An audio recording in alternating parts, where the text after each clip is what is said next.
तो मैं पहले कवि को बुला रहा हूं।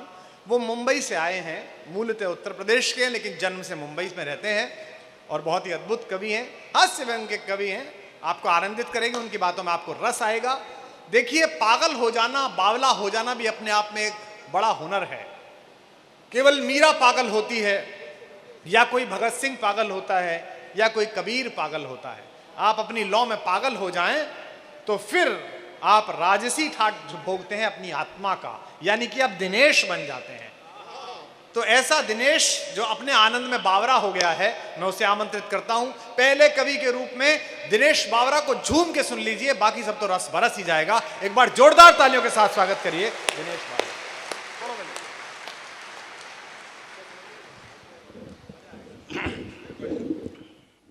हेलो,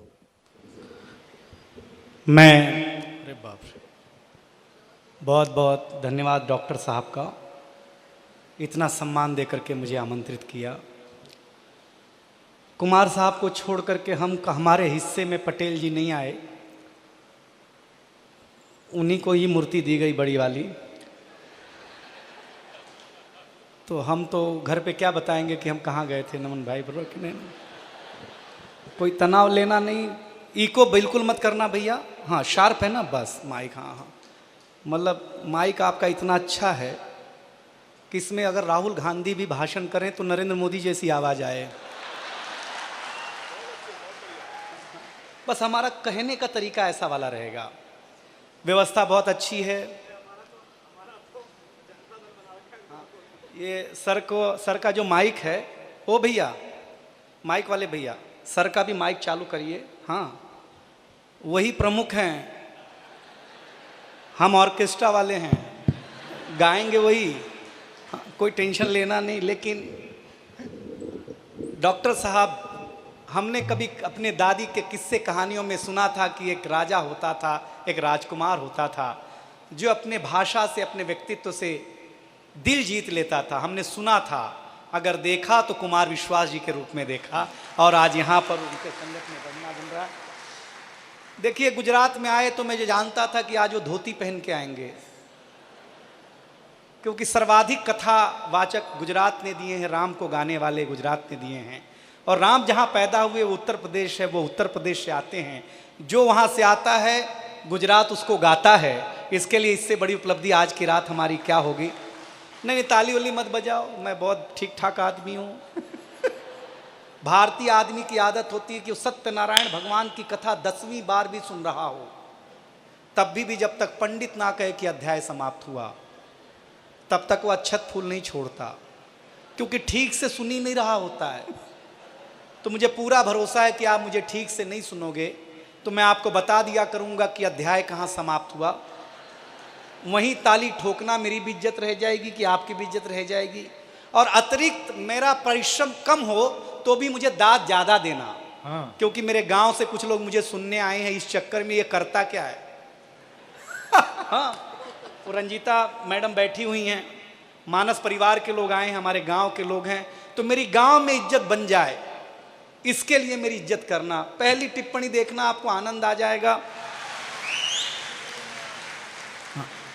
जिस भी आदमी ने मुझे देख करके सीटी बजाई है कि तो उसको मूंछ नहीं दिखाई दे रही है। हाँ, अच्छा लगता है कि आपको ऐसे आदमी को देख के बजाना सीटी। हाँ, बुरी बात है, ऐसा मत किया करो। पहले दिन ही मास्टर ने ब्लैक बोर्ड पे लिखा हिंदी। हाँ। हिंदी के बगल में एक बिंदी लगाई, तो हमने पूछा ये बिंदी क्या है। मास्टर ने कहा अनुस्वार है। हमने कहा सर, हमने रविवार सुना, सोमवार सुना, मंगलवार सुना, ये अनुस्वार क्या होता है। उन्होंने बोला ये हिंदी का श्रृंगार है। हम घर आए तो देखा हमारी चाची ने बड़ा सा अनुस्वार लगा रखा था। हमने चाची से पूछा ये क्या है। चाची ने बोला बेटा ये चाचा हैं। हम टेंशन में आ गए।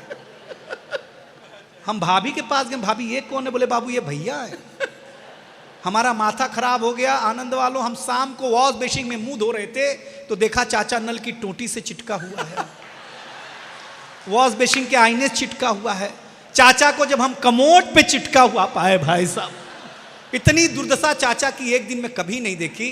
तब आपके बीच में एक कविता सुनाता हूं, आपको आनंद आएगा। इस आज के आशीर्वाद के साथ सुनिएगा कि देखिएगा कि प्रधानमंत्री आवास योजना के अंतर्गत, अच्छी कविता है, प्रधानमंत्री आवास योजना के अंतर्गत एक शख्स ने अर्जी लगाई, बोला एक मकान हमको भी चाहिए भाई।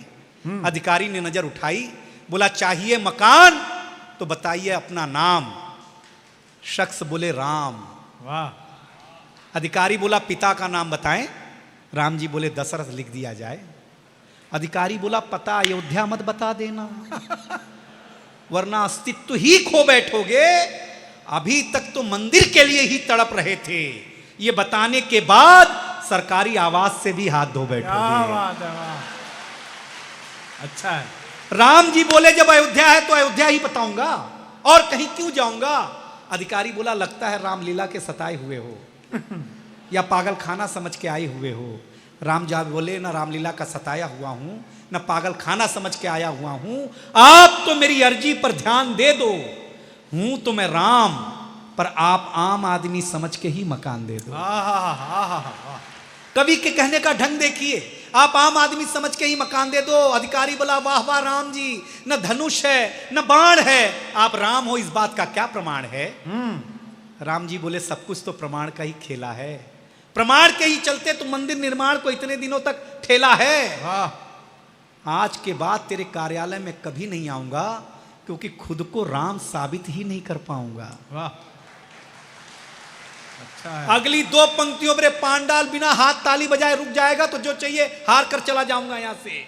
आज के बाद तेरे कार्यालय में कभी नहीं आऊंगा, क्योंकि खुद को राम साबित ही नहीं कर पाऊंगा। लेकिन अधिकारी एक बात कान खोल करके सुन ले, जब तक इस धरा पर सरयू की धारा बहेगी, अयोध्या राम की थी, राम की है और राम की ही रहेगी।